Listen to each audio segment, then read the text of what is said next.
Bonjour à tous, bienvenue sur ce nouvel atelier donc qui aura pour thème les clés d'une demande réussie, de la théorie à la réalité. Et on a la chance d'avoir aujourd'hui avec nous Nathalie Perrin de la Fondation Institut Life qui interviendra sur ce sujet-là. Donc n'hésitez pas à intervenir dans le chat, comme ça on pourra répondre à vos différentes questions et suivre un peu tout ce qui se passe du côté des participants. Et je vous laisse la parole.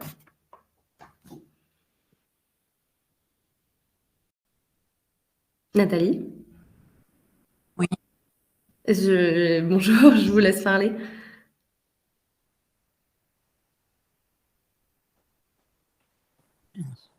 Vous m'entendez? Oui. C'est à vous. On peut commencer. Est-ce que vous m'entendez? Parce que moi, il y a eu un problème, tout s'est dédoublé. Donc Ah mince, oui, là, il n'y a aucun souci en soi, tout va bien, le live a commencé et c'est tout bon. Ok, très bien. Eh ben, bonjour à tous. Je suis ravie d'animer ce webinaire.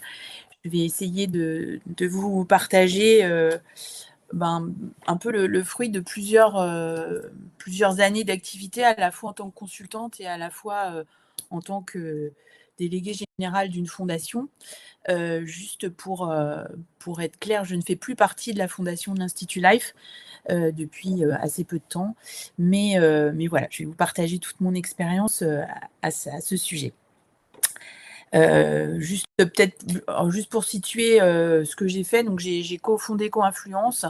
J'y ai travaillé pendant 11 ans avec Céline Mathieu, et puis j'ai travaillé pendant 3 ans à la fondation de l'Institut Life. Et avant Coinfluence, j'avais été fundraiser au musée des Confluences à Lyon. Donc voilà, j'ai pu voir différents cas de figure, et je vais essayer de vous partager ça assez rapidement aujourd'hui, parce que c'est vrai qu'on pourrait en parler pendant des jours et des jours. Donc j'ai structuré la présentation en trois grands chapitres: la théorie, la réalité, et puis quelques clés pour progresser. Donc je vais commencer par la théorie. Donc, la théorie, on l'a tous apprise, c'est elle qui nous guide. Je ne vais pas vous ressortir la théorie complète de la collecte de fonds auprès des grands donateurs, mais juste ce qui me semble extrêmement important de garder en tête avant d'en arriver à une demande de don. Donc évidemment, une demande de don ne peut pas avoir lieu s'il n'y a pas eu un discours de cause particulièrement réfléchi, travaillé et donc percutant, qui va reprendre tous les éléments de l'organisation, c'est-à-dire qui êtes-vous, que faites-vous, pourquoi c'est important ce que vous faites, qu'est-ce qui vous différencie, quelle est votre légitimité, pourquoi vous avez besoin du donateur, qu'est-ce que vous lui proposez concrètement, quel sera l'impact de son don, quels seront ses bénéfices et comment passer à l'action.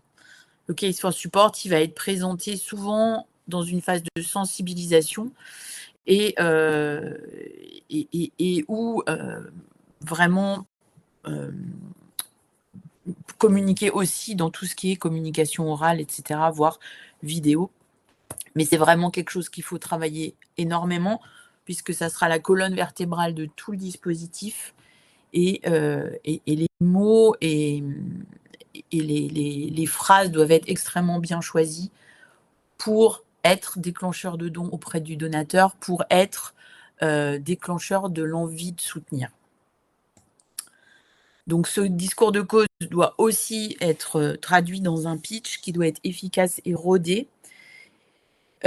Pourquoi je vous ai mis ça? Parce que il est extrêmement important de comprendre comment on fonctionne, notamment comment fonctionne le cerveau humain. Les décisions, elles sont émotionnelles. Donc quand on parle à quelqu'un et qu'on va lui faire un pitch sur la cause ou sur l'organisation pour laquelle on travaille, une fois qu'on a capté l'attention en posant le problème, on présente la cause et la solution au problème que l'organisation peut apporter. C'est là qu'on active l'émotion. Et c'est à ce moment-là que démarre, si je puis dire, l'idée de soutenir l'organisation. Et donc après, on a tout le temps pour être concret et précis, en démontrant la capacité à mettre en œuvre les solutions, en donnant des chiffres, etc. Mais vraiment, ce ne sont pas les chiffres, que ce soit donner le montant de déduction fiscale, que ce soit donner le nombre de bénéficiaires que vous pouvez avoir, ce n'est pas ça qui va déclencher l'envie de donner. C'est vraiment le problème et l'activation de l'émotion à ce moment-là. Donc vraiment, gardez en tête que la décision de faire un don, elle est émotionnelle, elle n'est pas du tout cérébrale. Ensuite, l'autre schéma qui est extrêmement important dans notre démarche de sollicitation auprès des grands donateurs, c'est les 7 étapes de la sollicitation. C'est sûrement un schéma que vous connaissez. Je ne vais pas y revenir. C'est juste ce qui est important pour moi, c'est de vous transmettre que chaque étape a son importance et participe à l'aboutissement de la sollicitation. Vraiment, on ne grille pas d'étapes. J'ai énormément accompagné de structures où on pouvait voir la gouvernance disant oh, c'est bon, il faut aller solliciter telle personne, je l'ai rencontrée il y a 2 jours. Ça veut dire qu'on passe de l'étape 1 à l'étape 5, de l'identification à la sollicitation, sans avoir tout fait le travail de recherche, la stratégie et la sensibilisation. Chaque étape a son importance, c'est comme des briques. Alors parfois, certaines étapes durent plus ou moins longtemps, mais vraiment, c'est important de bien se dire que toutes ces étapes ont un sens. Et encore une fois, c'est la théorie, mais la théorie a toujours du bon, on peut toujours s'en éloigner un peu, mais c'est important de garder tout ça en tête. Et aussi de garder en tête que c'est un cercle qui est sans fin, c'est-à-dire que quand on a fait une demande au niveau de l'étape 5, donc de la sollicitation, le cercle repart parce qu'on a toujours dans l'objectif qu'il y ait une deuxième demande à un autre moment, un peu plus tard dans le futur. Alors, des rôles clairement définis, ça aussi, c'est la théorie. Donc, la théorie, c'est que vous êtes fundraiser, vous avez un président, un directeur général, vous avez des ambassadeurs. Donc, chacun doit avoir un rôle défini. Donc, le fundraiser organise, coordonne, suit tout le processus. Le président va incarner, communiquer la vision et engager l'organisation. Et l'ambassadeur, c'est parfois un père, parfois un donateur. Il va lui témoigner de son exemple. Et ils vont intervenir, toutes ces personnes différentes vont intervenir dans les différentes phases de la sollicitation dont on vient de parler.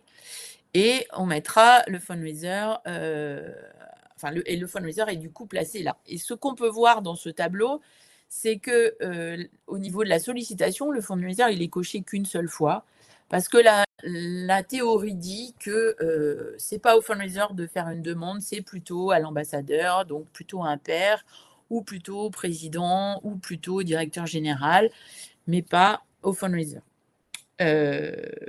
On verra tout à l'heure que cette théorie peut être pas forcément toujours la plus efficace. Mais je voulais vous partager ça parce qu'effectivement, c'est comme ça qu'on présente les choses d'habitude. En tout cas, ce qu'on cherche, c'est que la bonne personne demande au bon prospect, au bon moment et au bon endroit.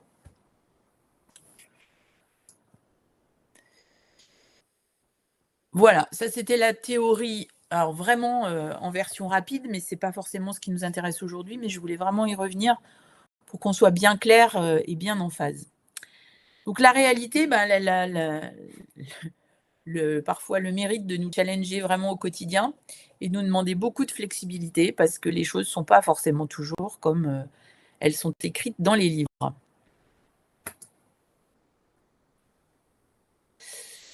Alors, ce qui pour moi est important aujourd'hui dans le cercle de la sollicitation, c'est ces 3 étapes cruciales que sont la sensibilisation, la sollicitation et la fidélisation. Pourquoi ? Parce que les étapes auparavant, l'identification, la recherche et la stratégie, ce sont des étapes que l'on passe un peu dans son bureau, sans forcément être en lien avec un prospect ou un donateur.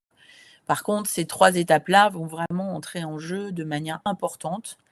Donc, la sensibilisation, elle a pour objectif de présenter l'organisation, sa ou ses causes, de démontrer la pertinence des projets, de convaincre de l'importance de l'action, de susciter l'adhésion. Vraiment, ça, c'est une étape excessivement importante qui peut se faire en collectif, qui peut se faire en individuel, qui peut nécessiter plusieurs rendez-vous, plusieurs occasions de sensibilisation. C'est vraiment quelque chose qui est très, très important. Ensuite, la sollicitation en elle-même, elle est là pour faire la demande, donc on y reviendra plus précisément. L'objectif, c'est de créer un climat qui soit propice à cette sollicitation, qui permet que ce soit un moment où on suscite fortement l'engagement, où on fait la demande de dons et où on remercie.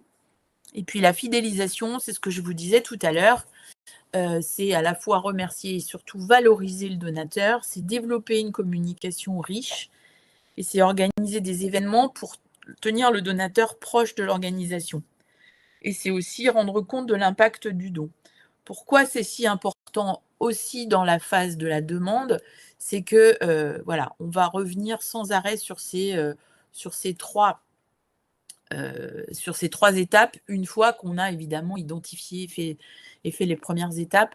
Là, ça va revenir assez souvent et la fidélisation assure la prochaine demande ou la prochaine phase de sollicitation. Évidemment, la durée de chaque étape peut varier drastiquement d'un prospect à l'autre. Ça, c'est sans doute vraiment la règle. Alors, pourquoi ces étapes sont cruciales? Parce que ce n'est pas le don qui compte, mais c'est la relation avec le donateur. Faire une demande de don, au final, ce n'est que prononcer une phrase qui peut prendre que quelques minutes. Mais cette phrase, elle est possible uniquement si la relation a été initiée, cultivée et développée, si le dialogue est engagé, s'il est riche, si on a posé beaucoup de questions au prospect, beaucoup écouté ses réponses.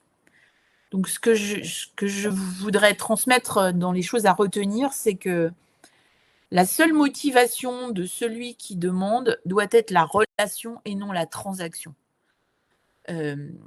La deuxième chose, c'est qu'il faut oser demander et il faut savoir combien demander.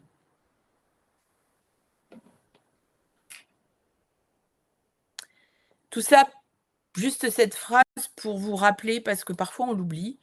Les Américains disent « people give to people », c'est vraiment, vraiment, vraiment très vrai. C'est une autre manière de dire que c'est que la relation qui compte. Alors maintenant, je vais vous partager quelques clés pour essayer de progresser dans cette demande et d'être le plus efficace possible. Donc, je crois que j'en ai mis 10 de clés. Donc, la première clé, c'est l'enthousiasme est contagieux et il y a les 3 E qui sont vraiment très importants. Donc, le premier E, c'est l'empathie. Le besoin d'être entendu est l'une des plus puissantes forces de motivation de la nature humaine. Donc, votre prospect, il a besoin d'être entendu, d'être écouté. Et l'écoute est directement liée à l'empathie. Un fundraiser, normalement, il sait écouter avec empathie. Il sait écouter ce donateur ou ce prospect en l'interrogeant sur tout ce qu'il a, pour comprendre tous ses fonctionnements, tout ce qu'il a envie de faire et pourquoi il est interpellé par la cause que vous portez. La deuxième chose, c'est l'énergie. Vraiment, les donateurs apprécient particulièrement l'énergie d'une discussion avec un fundraiser sur une cause donnée. Pourquoi? Parce que nous apportons toujours cette étincelle, cet émerveillement, cette envie.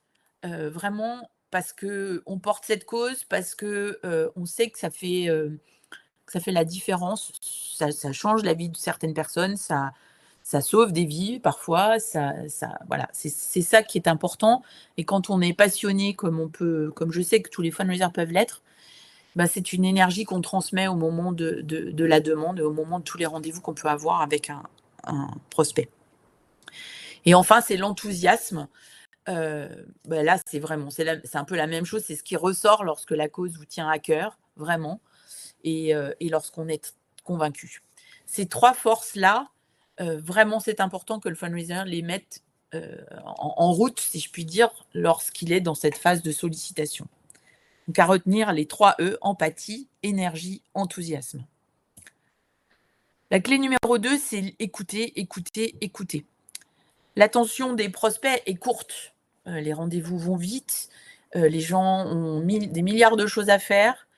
C'est difficile de mettre longtemps l'attention d'un prospect. Donc, si vous avez 1 heure de rendez-vous et que vous lui parlez 50 minutes, vous l'aurez perdu. Par contre, la nature humaine aime s'écouter parler et être entendu.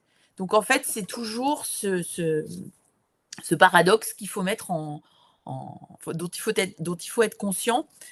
Lors de chaque visite, sensibilisation et sollicitation, l'attention et l'écoute doivent être particulièrement affûtées du côté du fundraiser. Et il faut même lutter pour ne pas se laisser emporter à parler trop et à poser. Et ça, je pense que tout le monde sait que c'est un travers qu'on a tous parce que ça nous rassure de parler.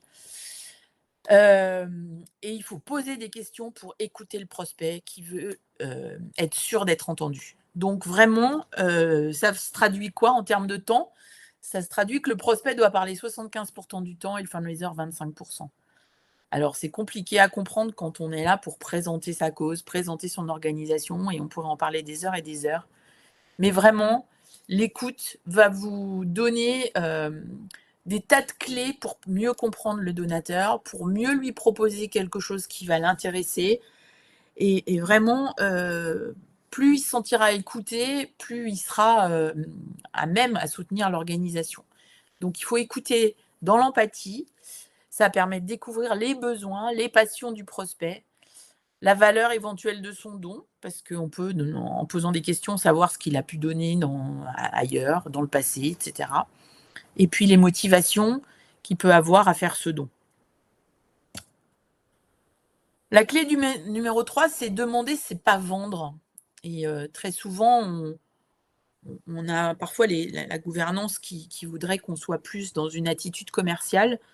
Le mécénat, c'est pas ça. Donc, il n'y a pas de logique commerciale. Quand on vend quelque chose à quelqu'un, c'est qu'a priori, il a besoin de la chose qu'on vend. Là, ce n'est pas forcément le cas. Ce n'est pas forcer quelqu'un à faire quelque chose qu'il ne veut pas. Ce n'est pas se mettre en position basse vis-à-vis du prospect et mendier de l'argent. J'ai entendu ça, moi, de la part de gouvernance. Je ne vais pas m'abaisser à leur mendier de l'argent. Ben non, ce n'est pas du tout ça. C'est proposer à quelqu'un d'investir dans une cause pour laquelle votre organisation a l'expertise. Et c'est surtout se positionner en partenaire, c'est-à-dire d'égal à égal, en partenaire potentiel du prospect au service de la cause. Lui, il apporte le financement, l'organisation apporte une solution qui sert la cause. Donc ça, c'est vraiment essentiel de penser comme ça, parce que ça évite de se mettre soi-même en position basse, ça évite de se mettre du stress, ça ancre l'attitude qu'on peut avoir, et la posture est toujours importante dans la cause que l'on défend, et voilà. La clé numéro 4, c'est just do it. Parfois, c'est difficile. Parfois, c'est décevant. Parfois, on peut être insatisfait de soi-même. On va essuyer des échecs, c'est sûr, mais il faut oser, oser, oser, oser. Faut demander avec enthousiasme et engagement pour la cause. C'est là que réside notre impact à nous, fundraisers. Il faut aussi garder en tête que la première raison pour laquelle un mécène ne donne pas, c'est parce qu'on ne lui a pas demandé. Et deuxième chose, la première cause d'échec d'une campagne, c'est l'absence de demande. J'espère que vous ne pensez pas que j'enfonce une porte ouverte. Je viens de le vivre assez fortement avec une gouvernance qui avait un réseau absolument incroyable, mais qui ne faisait jamais de demande. Et donc, il ne suffit pas d'inviter quelqu'un à déjeuner, il ne se passera rien de plus s'il n'y a pas de demande. Et même au niveau des fundraisers, on sait que ça peut être une cause d'échec, parce que il faut vraiment sortir de sa zone de confort parfois pour aller voir quelqu'un qui est un grand chef d'entreprise ou quelqu'un de très haut niveau, et ça peut impressionner. Il faut sortir de sa zone de confort et y aller. Même si on essuie un échec et même si on se prend une porte, c'est pas grave. Il faut aussi se dire qu'il y a certaines fois, certains donateurs ne donneront jamais, donc on peut avoir des échecs qui ne sont pas du tout imputés à soi. Clé numéro 5, une demande ne peut pas se faire par lettre, mail ou téléphone. Une demande de don à un grand donateur se fait en face à face et plutôt pas dans un restaurant, mais dans un endroit calme et confidentiel. Ça aussi, c'est une porte ouverte, mais les gouvernances le disent encore, c'est pour ça que j'insiste. On n'envoie pas à un prospect un dossier de mécénat en espérant qu'il soit autoporteur et qu'il revienne avec un chèque. C'est pas possible. Oui, ça se fait en face à face. Ça peut se faire au restaurant, évidemment, mais moi, je trouve qu'au restaurant, on est dérangé par le serveur, par plein de choses, par le bruit. Il vaut mieux être dans un endroit calme et confidentiel parce que c'est mieux pour le prospect et pour soi-même, c'est mieux. On entend mieux les choses, on comprend mieux les choses, on est sûr de ne pas faire d'erreur. C'est important. Mais en tout cas, ça ne se fait pas par mail, par lettre ou par téléphone. Et parfois, les prospects vous invitent à faire ça. Envoyez-moi un courrier, je vous répondrai, etc. Non. Il faut vraiment tenir là-dessus et toujours demander à être en face à face. Clé numéro 6, il est plus facile d'obtenir un don que d'obtenir un rendez-vous. Une fois que vous avez obtenu le rendez-vous, vous avez fait 85% du chemin vers le don.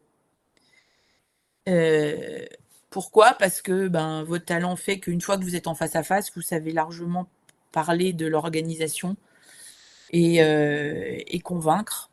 Mais par contre, obtenir le rendez-vous, ça, c'est pas toujours simple. Ça demande un peu de méthodologie et pas mal de rigueur. Donc, évidemment, le rendez-vous de sollicitation doit avoir lieu que lorsque le prospect a été sensibilisé. Alors, je suis d'accord, parfois, vous allez me dire que certaines fois, le rendez-vous de sensibilisation et de sollicitation a lieu en même temps.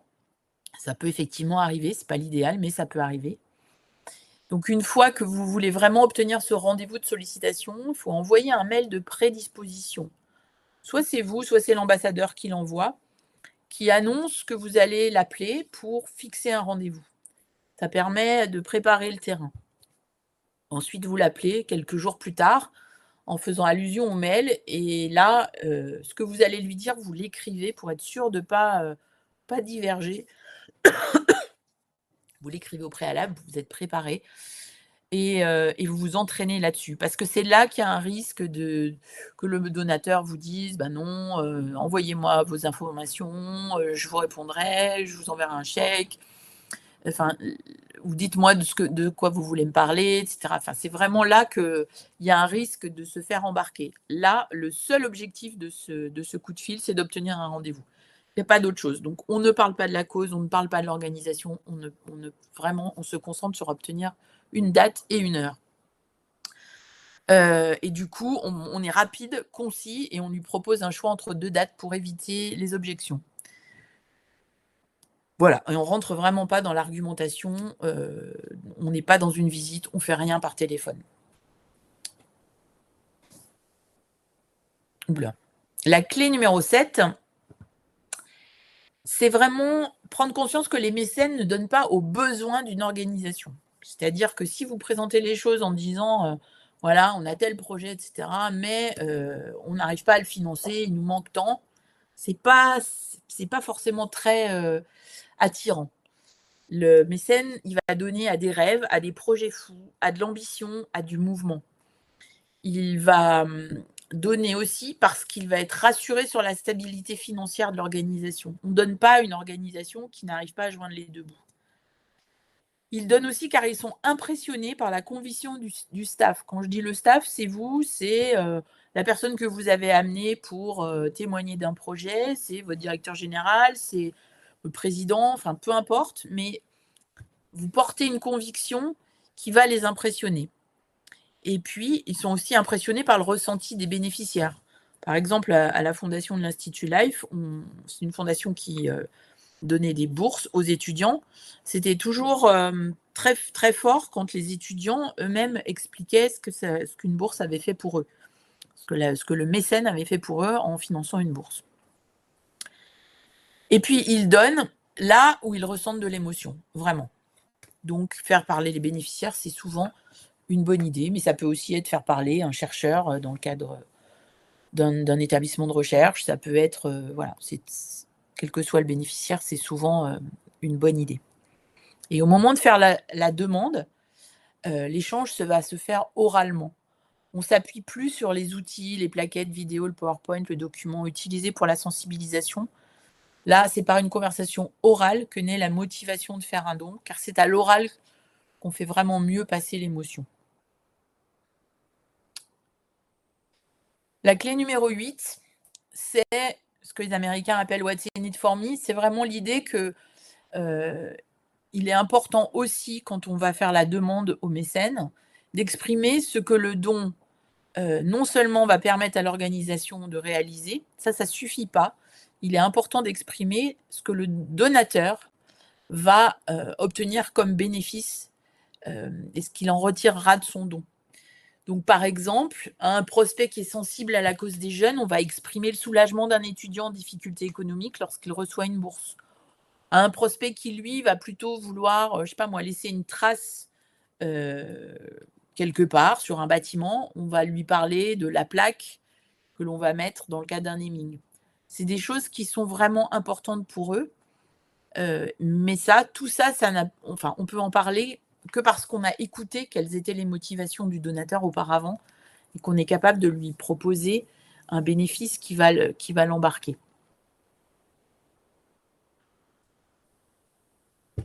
La clé numéro 9, c'est un montant précis. Donc là, on est vraiment au moment de la demande. On ne va pas lui demander on va pas lui proposer de lui demander une fourchette, parce qu'on a besoin d'obliger le prospect à se positionner. Donc, on va simplement dire la phrase suivante: je voudrais que vous considériez un don de 10 000 euros, de 100 000 euros, d'1 million d'euros. Juste ça. Et là, on va se taire et on va attendre. On va laisser le silence s'installer. C'est inconfortable pour les deux côtés, mais il ne faut surtout pas le rompre. Parce que c'est le premier qui parle qui a perdu. Donc, vous préférez que ce soit le prospect qui parle et qui dise oui ou non, ou etc., plutôt que vous, parce que sinon, ça va repousser le moment où il va vous répondre. Donc, voilà, ça c'est vraiment le moment clé. Faut être très simple et poser la question, oser la poser. Parfois, il se trouve qu'on a des rendez-vous et inconsciemment, on n'arrive pas à la dire, cette phrase. Donc vraiment, j'insiste là-dessus, c'est vraiment important de faire la demande. On croit pas pouvoir la faire, mais il faut vraiment la faire.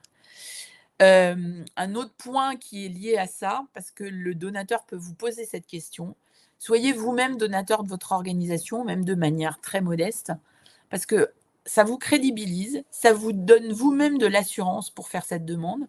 Et puis en plus, le prospect peut vous poser la question si vous-même, vous croyez suffisamment en votre organisation pour pouvoir faire un don. Et la réponse, si vous n'avez pas fait un don, peut vous mettre un peu dans l'embarras. Voilà, et on arrive à la dixième clé, qui est remercier, remercier, remercier, remercier. Ça fait partie de la demande, parce que c'est le lien vers la prochaine demande, c'est le lien vers la fidélisation. Et là où j'assisterai aussi, parce que j'ai vécu ça, parfois, le remerciement, il passe à la trappe. Alors, on peut remercier doucement sur l'instant, on peut remercier plus fortement après, on peut demander à toute la gouvernance ou à la direction générale de remercier, mais parfois, les choses passent à la trappe. Mais moi, je l'ai vécu plusieurs fois, où on croit que le directeur général ou le président va envoyer un mot pour le faire, et en fait, on se rend compte qu'au bout de 15 jours, 3 semaines, c'est toujours pas fait. Donc, c'est important de le faire tout de suite, c'est important de le faire plusieurs fois, c'est important de le faire beaucoup. On remercie jamais assez. Par contre, on perd un donateur si on remercie pas. Voilà ces 10 clés. Pardon, je suis désolée, mais on n'a pas les outils d'animation. J'ai rajouté, la suite qui fait écho à ce que j'ai dit en introduction.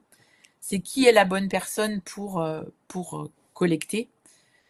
Et donc c'est pas une clé, mais c'est un peu, ce que j'ai envie de vous transmettre. Est-ce que c'est l'ambassadeur, le président, le directeur général, le fundraiser? La théorie dit que la demande doit être faite par un pair du prospect ou la personne de plus haut niveau de la gouvernance ou de la direction. Ce n'est pas forcément la seule option et parfois ce n'est pas forcément la meilleure option. Ce qui est important pour le donateur, c'est que l'interlocuteur qui lui fera une demande soit quelqu'un pour qui il a un profond respect. Et ce respect, il a pu être gagné par le fundraiser. Il faut savoir que dans de nombreux cas, la gouvernance ou un pair ne peut pas ou ne veut pas demander. Vraiment, c'est quelque chose qui ne les met pas forcément dans une zone de confort. Et quand on sent qu'ils ne sont pas dans leur zone de confort, c'est mieux de ne pas leur demander de le faire. Le fundraiser peut tout à fait faire la demande seul. Alors là, je sais que certains ne seront pas forcément d'accord avec moi, mais moi, je suis convaincue, car il a initié et développé le lien et gagné le respect du prospect. Moi, je l'ai vécu beaucoup, parce que j'ai eu une gouvernance qui ne demandait pas, donc il fallait bien que quelqu'un y aille. Et en fait, on se rend compte que, avec tout le fil de la sollicitation, de la sensibilisation jusqu'à la sollicitation, on gagne le respect du prospect. Et en plus, il y a une chose qui m'a semblé très claire dans l'esprit des prospects et des donateurs, c'est qu'ils savent que le métier de fundraiser est un métier difficile, qui demande beaucoup d'énergie. Et donc, ils ont un profond respect pour nous. Voilà, si plusieurs personnes sont présentes au rendez-vous, le fundraiser doit toujours être présent lors de la demande. Ça aussi, j'ai vécu le fait que j'étais pas forcément présente lors de la demande et que la demande, du coup, ne se faisait pas. Donc, s'il y a plusieurs personnes présentes lors de la demande et que le fundraiser est présent, il faut aussi que le fundraiser se tienne prêt à faire cette demande si il constate qu'elle ne se fait pas par les autres personnes présentes. Voilà. Qui fait la demande? La bonne personne demande au bon prospect le bon montant, de la bonne manière, au bon moment, pour la bonne cause, avec un bon suivi. Et si c'était vous?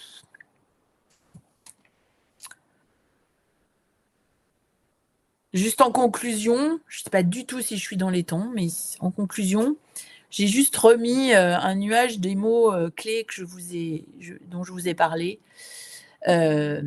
Alors ça a un peu coupé les mots, mais c'était rendez-vous, écoute, audace, énergie, oser, montant précis, empathie, oral, enthousiasme, bénéfice, fundraiser et respect. Voilà. Je ne sais pas si on est dans les temps, si je suis allée trop vite, mais en tout cas, je serais ravie de répondre à vos questions.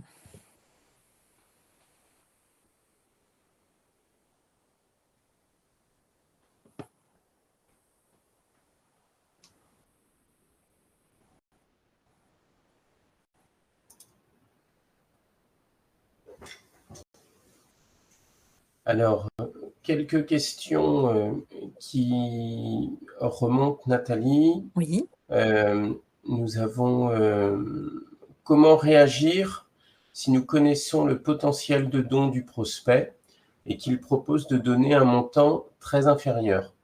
Faut-il accepter celui-ci et le fidéliser pour upgrader le don, ou faut-il argumenter pour lui dire qu'il peut donner plus? Alors, il faut poser des questions. C'est la seule réponse possible. Il faut lui demander qu'est-ce qui motive ce montant. Il faut lui demander plein de questions. Je ne vais même pas pouvoir les lister là parce que ça dépend aussi du contexte. Mais peut-être qu'il vient de faire un don important ailleurs. Enfin, essayez vraiment de comprendre le contexte global. Et quitte à dire, moi j'avais imaginé que vous pouviez peut-être donner plus, mais je comprends. Et évidemment, au final, je ne pense pas qu'il faille réargumenter. Je pense qu'il faut surtout essayer de comprendre et évidemment accepter le don parce qu'effectivement, un petit don, un moyen don peut toujours grossir lors de la fidélisation. Mais vraiment, la chose la plus importante à faire, c'est poser des questions et comprendre pourquoi. Même si c'est un non d'ailleurs. Si quand on demande un don et que la personne dit non, c'est pas possible pour moi, est-ce que c'est un non fermé définitif? Est-ce que c'est un non pas maintenant? Est-ce que c'est un oui peut-être plus tard? Enfin, il y a plein de choses. À nouveau, il faut repartir dans une salve de questions et essayer de comprendre et écouter pour avoir la réponse à cette question en fait. Une autre question, Nathalie. Quelles informations clés faut-il connaître sur un grand donateur avant de le solliciter? Alors, le plus on en connaît, le mieux c'est. Donc, si c'est un chef d'entreprise et si c'est une entreprise, évidemment, toutes les informations économiques, RSE, sont importantes sur l'entreprise. Donc, aller fouiller les sites internet, les rapports d'activité, tout ce qui peut donner des informations, s'il y a une fondation dans l'entreprise, s'il n'y a pas de fondation, etc.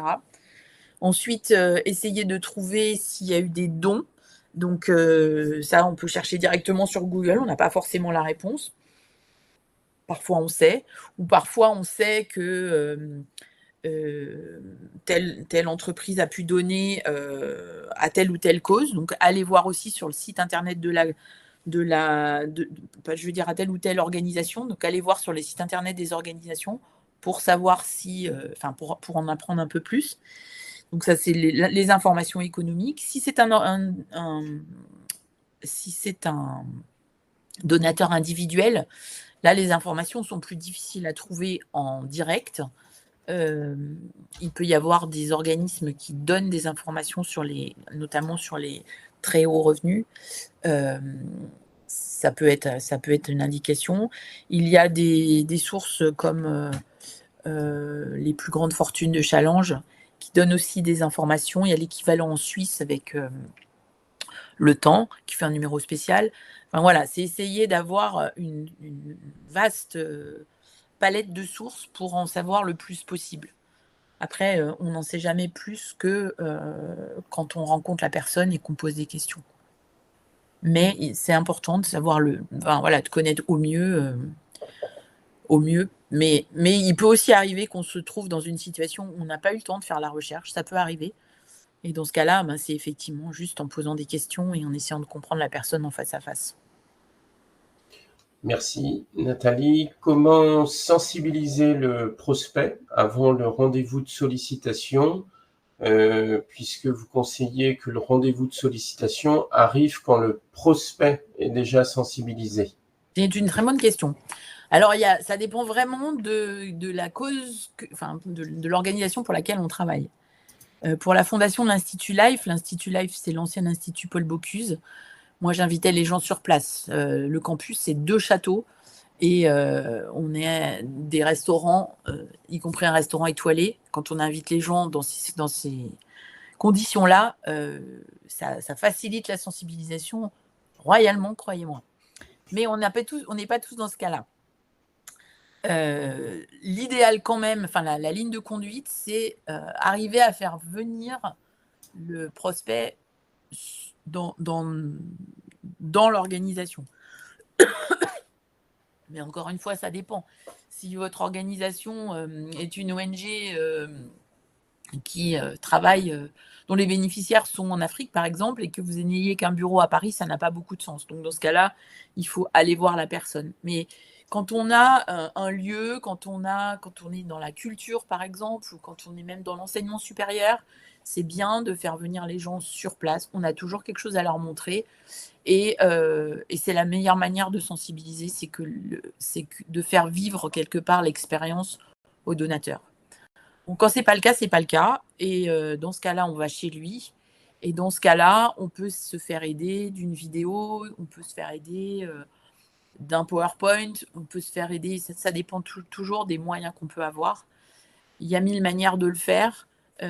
Voilà, ça c'est les lignes directrices. C'est idéalement la première visite chez soi et sinon avec des outils. Je rajouterais juste qu'une bonne idée de sensibilisation, c'est la sensibilisation collective, c'est-à-dire de faire un événement où on peut mélanger des mécènes et des prospects. Donc, on invite les prospects, ils rencontrent des mécènes, ils rencontrent les bénéficiaires. Ça marche aussi super bien. Voilà. Ok, merci. Comment évaluer le bon moment pour solliciter un donateur? Quels signaux ou critères peuvent indiquer qu'il est prêt pour une sollicitation? Alors ça, c'est la question à 1 million d'euros. Hein.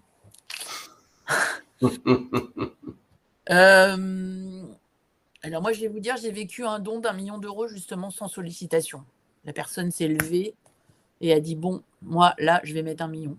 Il était dans une réunion où il écoutait les résultats d'un CA, les résultats de l'année précédente. Un truc absolument incroyable.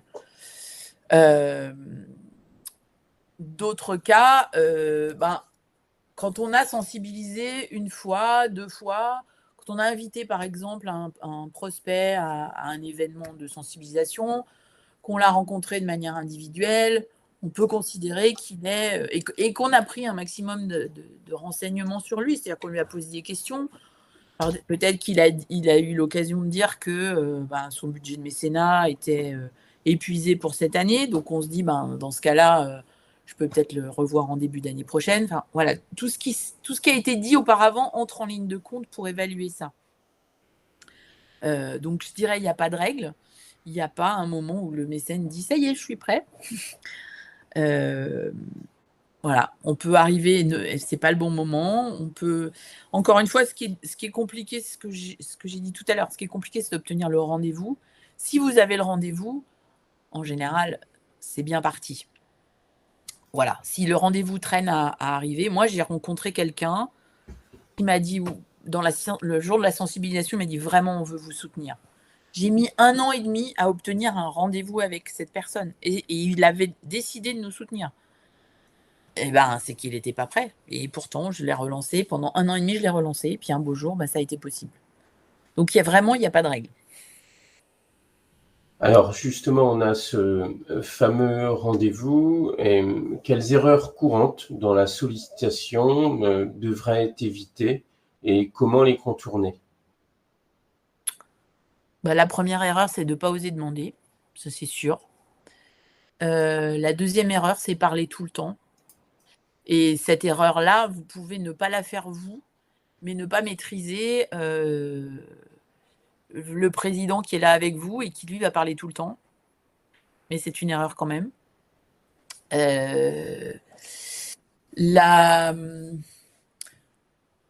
L'erreur, c'est de faire une demande beaucoup trop importante. Ça peut choquer. La deuxième erreur, c'est de faire une demande beaucoup trop faible, qui est acceptée tout de suite et on se dit là, j'ai sans doute pas dû dire ce qu'il fallait, enfin pas dû proposer le bon montant. Une autre erreur, c'est de ne pas reformuler ce que vous entendez. C'est pour ça que j'insistais sur le fait que ce soit dans un lieu calme et confidentiel. Moi, j'ai eu le cas d'un ambassadeur j'ai eu le cas d'un président qui est revenu disant tel prospect a donné 300 000 euros sur 3 ans, ça fait 900 000 euros. Et en fait, ça, les dons pluriannuels, il faut faire très attention à ce qu'on comprend. Parce qu'en fait, la personne n'avait pas du tout donné, ne voulait pas donner 900 000 euros, mais 300 000 euros. Donc 100 000 euros par an et non pas 300 000 euros par an. Donc ça aussi, c'est important de bien reformuler ce qu'on a compris. Ne pas le faire, c'est une erreur qui peut avoir des conséquences après. Voilà, je crois que je vous ai dit tout. La grosse erreur, c'est parler. Et il vaut mieux soit poser des questions pour comprendre, soit faire sa demande et puis se taire. Voilà. Alors, une question qui est revenue à plusieurs reprises, c'est comment évaluer le bon montant, Nathalie? Alors là, il y a la boule de cristal qui marche bien. Il n'y a pas de règle non plus. On essaye d'approcher le montant en fonction des informations qu'on arrive à glaner. Soit on sait combien il y a eu, quel est le montant des autres dons qui ont été faits. Et ça aide. Soit on cède du montant d'un projet qu'on a pu lui présenter et pour lequel on a vu qu'il était intéressé. Donc on peut aborder les choses par le montant du projet. Après, si le projet est très important, il faut évidemment baisser.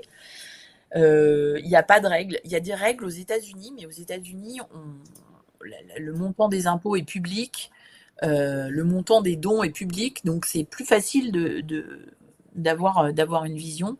En France, c'est vraiment quelque chose qui est compliqué. Après, vous avez des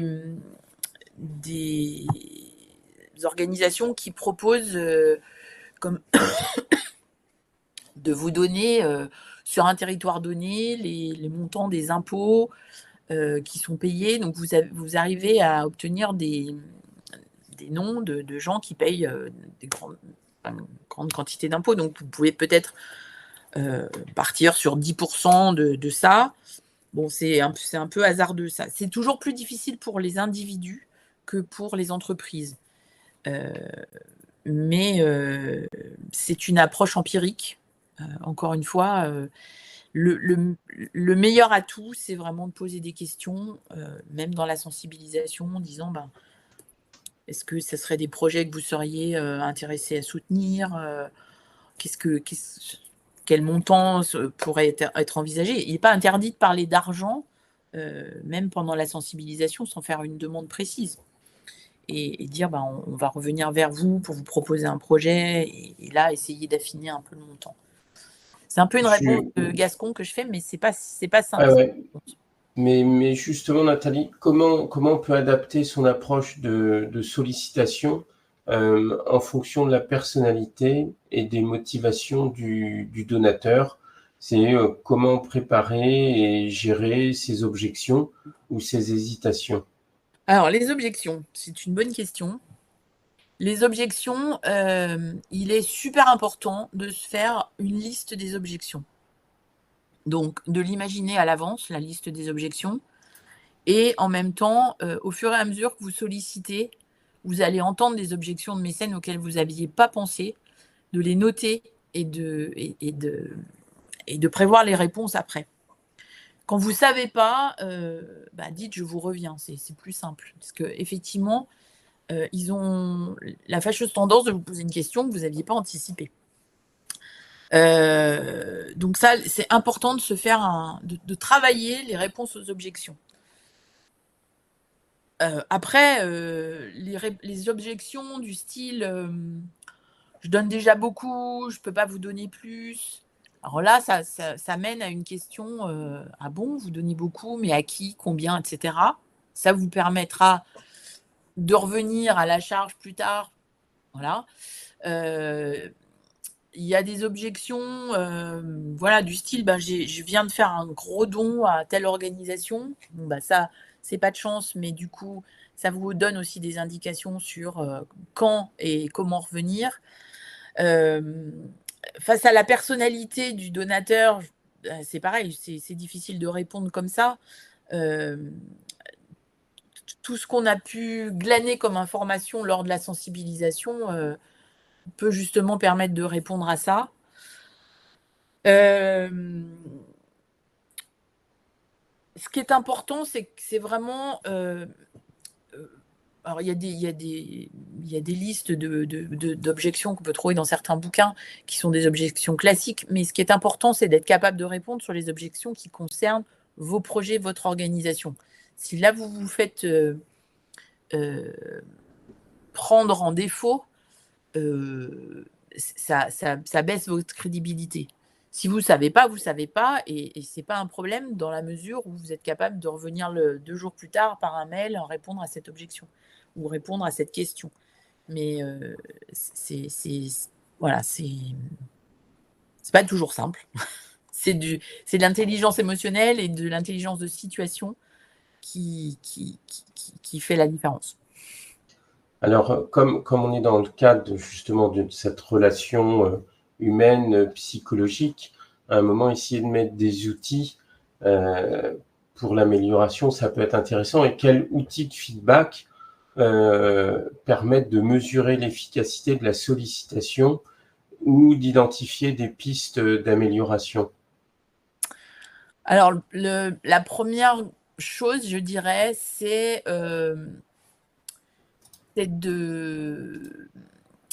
d'informer ou de continuer à garder proche de l'organisation le mécène, une fois qu'il a fait son don. C'est à ces moments-là que on peut être fortement... Enfin, on peut lui parler fortement et d'avoir un feedback. Je vous explique par exemple, je vous donne un exemple, par exemple à l'Institut Life, donc on collectait des fonds pour le programme de bourse. Quand on faisait une cérémonie de remise des bourses, on invitait les mécènes. Et à cette occasion-là, il y avait rencontre entre les bénéficiaires et les mécènes. Et là, on avait vraiment un moment très fort. Puis après, il y avait un cocktail. Et lors du cocktail, on avait des retours qui étaient extrêmement positifs. Pourquoi ? Parce que clairement, directement, le mécène voyait l'impact de son don. Vraiment très fortement. Et en plus, il y avait un côté émotionnel parce que les étudiants allaient vers les mécènes et les remerciaient. Donc ça, c'est un moyen de le faire. Vraiment. Le plus vous nourrissez le mécène de l'impact que son don peut avoir sur vos bénéficiaires, sur votre organisation, et le plus il va être satisfait et vous apporter un feedback positif. Je ne sais pas si j'ai répondu complètement à la question, mais... Vous avez mentionné, Nathalie, que l'obtention du rendez-vous était la partie la plus compliquée à obtenir. Est-ce que vous avez des astuces, des conseils, des bonnes pratiques pour essayer d'obtenir le meilleur taux de transformation de ces sollicitations en rendez-vous? Alors ça, c'est une excellente question. C'est sans doute la plus importante même. Alors, il faut s'appuyer sur le réseau de la direction générale, des ambassadeurs, du président, etc. C'est eux, s'ils peuvent aider à quelque chose, c'est presque plus à obtenir un rendez-vous qu'à faire la demande. Donc, leur demander aux personnes de leur réseau de vous recevoir. Ça marche plutôt pas mal. Bon, quand on est un peu dans le dur, c'est de rédiger un mail qui va être suffisamment intriguant pour que le mécène accepte de vous rencontrer. Donc, encore une fois, l'inviter à venir vous voir, à rencontrer des bénéficiaires, c'est quelque chose c'est plutôt quelque chose qui peut l'amener à accepter. Obtenir un rendez-vous comme ça dans le dur, ça c'est difficile. Donc vraiment la sensibilité. En fait, une fois que vous avez été en contact et sensibilisé un mécène et que le lien est initié, c'est plus facile. Ensuite, pour obtenir vraiment le rendez-vous, donc rédiger un mail qui le prédispose. Donc qui parle un petit peu de la cause, qui parle un petit peu qui soit extrait un petit peu du case for support, du discours de cause, et annonçant votre appel téléphonique. C'est vraiment la démarche que je recommande. Et puis, entre 4 et 5 jours après le mail, vous rappelez et vous faites allusion au mail et votre objectif est vraiment d'obtenir le rendez-vous. Une des astuces peut être de dire « Je viens vous voir pour vous demander, pour vous présenter nos projets et je ne vous demanderai pas d'argent. » Lors du premier rendez-vous de sensibilisation, pour obtenir un premier rendez-vous, ça peut être quelque chose qui est important de dire parce qu'on ne demande pas d'argent à la première fois et que à la suite d'une sensibilisation, on peut décider de ne pas solliciter un prospect tout de suite en tout cas. Mais donc ça, c'est important, c'est rassurant pour lui parce qu'il va se dire: «Oh là là, je suis super sollicité, encore un de plus». Non, voilà, je fais partie de je suis un j'ai une organisation qui est importante sur le territoire. J'aimerais vraiment que vous la connaissiez, donc je viens vous la présenter ou je vous invite à tel événement pour vous la présenter. Je ne vous demanderai pas d'argent. C'est une astuce qui permet de sauter le premier pas. Alors, justement, dans le cadre de ces sollicitations, bien souvent, il faut multiplier les relances. Comment éviter d'être agaçant et quel mode de communication privilégier? Est-ce que SMS, téléphone, email, comment être le moins intrusif possible, mais tout en réussissant à obtenir ce fameux rendez-vous? Les relances pour obtenir un rendez-vous ou pour obtenir un don? Non, pour obtenir la sollicitation. Alors, pour obtenir un rendez-vous, ben, il n'y a pas 50 solutions. Moi, je réutilisais le mail en disant, en envoyant le mail, tout simplement. Quand je connais pas très bien les gens, c'est ce que je fais. Ce que je vous ai dit, hein, c'est que j'ai eu un rendez-vous au bout d'un an et demi. Bon voilà, je l'ai relancé régulièrement, tous les 2 mois pour pas être intrusif et voilà. Il y a des gens qu'on va relancer et on n'obtiendra jamais de rendez-vous. Il faut juste accepter ça. Ça peut être alors après il y a aussi des fonctionnements divers et variés. Moi, j'ai travaillé avec une présidente de campagne qui ne travaillait que par WhatsApp et donc elle proposait, des rendez-vous pour nous les fundraisers, que par WhatsApp à son réseau et ben, elle nous demandait de faire la même chose donc ça peut aussi être par WhatsApp. C'est vraiment, enfin, il n'y a pas de règle, vraiment a priori. C'est encore une fois, c'est du bon sens et de l'intelligence, de l'instant et de l'adaptation et de la flexibilité aux us et coutumes, d'un réseau ou d'un ambassadeur qui va dire: «Ben, telle ou telle personne fonctionne comme ça». Voilà.